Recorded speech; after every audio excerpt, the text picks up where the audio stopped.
Complete करने के बाद मैं यूरोप में किसी जगह पढ़ना चाह रहा था और मेरे पास चंद ऑप्शंस थे जिनमें इटली, जर्मनी और इस तरह पोलैंड एक्सेट्रा थे। लेकिन वहाँ की फ़ीसेस काफ़ी ज़्यादा थी और जर्मनी का ये था कि आपको लैंग्वेज कोर्स में 1 साल एक्स्ट्रा लगाना पड़ता है। तो मैं वो साल ज़ाया नहीं करना चाह रहा था क्योंकि कोरोना की वजह से 1 साल ऑलरेडी ज़ाया हो चुका था। फिर मुझे यूक्रेन के ऑप्शन के बारे में पता चला, मैं रिसर्च कर रहा था और यूट्यूब पे मुझे राइटन का पता चला। अस्सलाम वालेकुम, मेरा नाम आशिर अयूब है और मैं पाकिस्तान से वाकएंड से बिलोंग करता हूँ। एफएससी कंप्लीट करने के बाद मैं यूरोप में किसी जगह पढ़ना चाह रहा था और मेरे पास चंद ऑप्शंस थे जिनमें इटली, जर्मनी और इस तरह पोलैंड एक्सेट्रा थे। लेकिन वहाँ की फ़ीसेस काफ़ी ज़्यादा थी और जर्मनी का ये था कि आपको लैंग्वेज कोर्स में 1 साल एक्स्ट्रा लगाना पड़ता है। तो मैं वो साल ज़ाया नहीं करना चाह रहा था क्योंकि कोरोना की वजह से 1 साल ऑलरेडी ज़ाया हो चुका था। फिर मुझे यूक्रेन के ऑप्शन के बारे में पता चला, मैं रिसर्च कर रहा था और यूट्यूब पे मुझे राइटन का पता चला और मैंने उनको कांटेक्ट किया एक दोस्त के थ्रू क्योंकि वो ऑलरेडी इनके थ्रू आ चुका था। और उसके बाद मैंने कांटेक्ट किया और मेरे राब्ता इधर दानियाल भाई से हुआ था और इन्होंने मुझे सारी गाइड किया कि क्या प्रोसीजर होता है सारा और यूनिवर्सिटीज़ के ऑप्शंस बताए। और की में यूनिवर्सिटी है इंटरनेशनल यूरोपियन यूनिवर्सिटी और मैंने वहाँ पे इनको बताया कि मैं इधर एडमिशन लेना चाहता हूँ और इन्होंने मुझे बताया कि ये 2 तरह के ऑप्शन थे वीज़े के लिए। एक नॉर्मल प्रोसीजर था और उसमें रिस्क ये था कि आपकी वीज़ा रिजेक्शन के चांसेस काफ़ी ज़्यादा होते हैं क्योंकि यहाँ पे पाकिस्तानियों को किसी भी यूरोपियन कंट्री में इजीली वीज़ा नहीं देते। इन्होंने मुझे एक नॉर्मल तरीका बताया था और एक तरीका ये था कि मैं 100% कन्फर्म वीज़े के थ्रू आऊँ। कन्फर्म वीज़ा की थोड़ी एक्स्ट्रा फ़ीस है लेकिन आप वो मैनेज कर सकते हैं क्योंकि दोबारा एम्बेसी की फ़ीस पे करने से अच्छा है कि आप ये ले लें। और मैं आपको ये बताऊं कि मुझे कोई आइडिया नहीं था कि कौन सा डॉक्यूमेंट कहाँ से अटैच होगा, कौन से डॉक्यूमेंट रिक्वायर्ड हैं, कौन सी चीज़ मुझे ज़रूरत पड़ेगी। मैं उसके लिए बार बार मतलब दिन में 10 दफ़ा भी 5 दफ़ा भी काफ़ी दफ़ा मतलब कॉल करता था इनको, इनसे पूछता था कि प्रोसीजर किस तरह होगा, कौन सा डॉक्यूमेंट कहाँ से मिलेगा। इन्होंने मुझे गाइड किया था क्योंकि कोरोना के टाइम पे मैं पास आउट हुआ था और मुझे ये नहीं बताया गया, मतलब हमारे पास डिग्री नहीं थी। डिग्री क्योंकि 1 साल के बाद ऑलमोस्ट मिलती है और उस 1 साल के अंदर मतलब आपके पास एक और डॉक्यूमेंट होता है जिसे प्रोविजनल सर्टिफिकेट कहते हैं।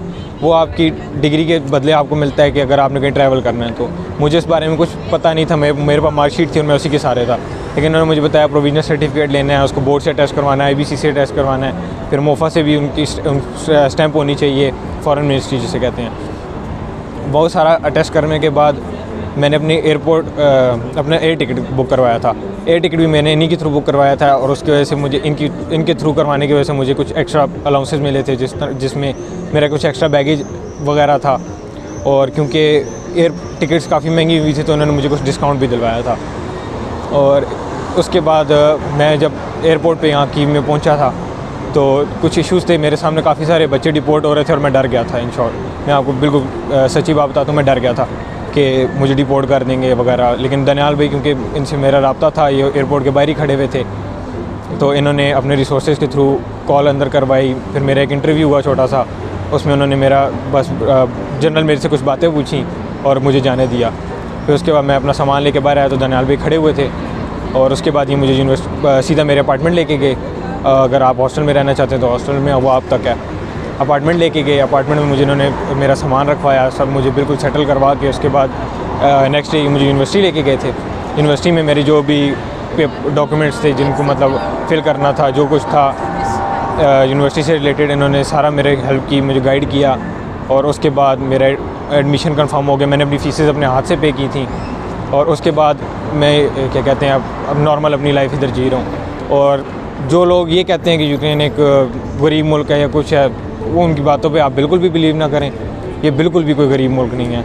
यहाँ पे आपको ऐसी फील आएगी जिस तरह किसी भी और यूरोपियन कंट्रीज़ में, लेकिन और यूरोपियन कंट्रीज़ बहुत एक्सपेंसिव हैं। अगर आप फ़ीस के लिहाज से भी देखें तो यूरो के हिसाब से देखें तो मिनिमम फ़ीसेस 7,000, 8,000, 14,000 यूरो है पर सेमेस्टर, जबकि यहाँ पे फ़ीसेस आपकी मेरी फ़ीस $1,250 है सिर्फ सेमेस्टर की।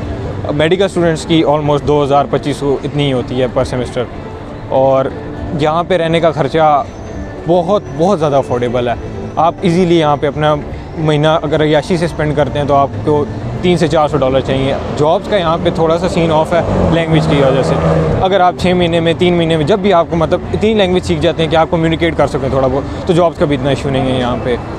और मैं यही कहूँगा कि आप राइटन के थ्रू आएँ और इनसे अपनी सारी जो भी बात है शेयर करें, ये आपको बेहतर मशवरा देंगे और बेहतर गाइड करेंगे। जब मैं अपना प्रोसीजर इन्होंने मुझे गाइड किया था कि आपने अपना प्रोसीजर किस तरह करना है। सबसे पहले तो आपने अपनी जितनी भी मैट्रिक से लेके FSC तक की डिग्रीज़ होती हैं, इसके अलावा मार्कशीट्स होती हैं, उन सबको अटैच करवाना होता है अपने अपने मुतलका बोर्ड से अटैच करवाने के बाद आपने उसको IBCC से रिकगनाइज़ करवाना होता है, क्योंकि एम्बेसीज़ के बाद इतना टाइम नहीं होता कि आपकी डिग्री वेरीफाई करें। IBCC का काम यह है कि वो आपकी डिग्री वेरीफाई करते हैं कि असली है या नकली है। उसके बाद मोफा से आप अपने डॉक्यूमेंट अटैच करवाते हैं। ये सारा प्रोसीजर मुझे दनियाल भाई ने गाइड किया था।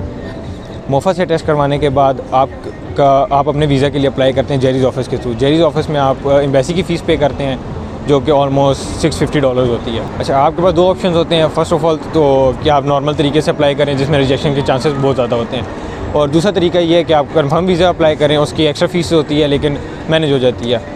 और मैंने कंफर्म वीज़े का ऑप्शन सेलेक्ट किया था। उसके बाद इन्होंने मुझे बताया कि डॉक्यूमेंटेशन कैसे करनी है। आपने अपने फेडरल बोर्ड, मतलब जो भी बोर्ड है आपका, उस बोर्ड से डॉक्यूमेंट अटैच करवाने हैं। वहाँ से आपने अपना प्रोविजनल सर्टिफिकेट लेना है। उनको अटैच करवाने के बाद IBCC जाना है। IBCC जो है वो आपकी डिग्री वेरीफाई करता है कि ये असली है या जाली है। तो क्योंकि एम्बेसीज़ के बाद इतना टाइम नहीं होता कि वो बैठ के वेरीफाई करते नहीं ये चीज़।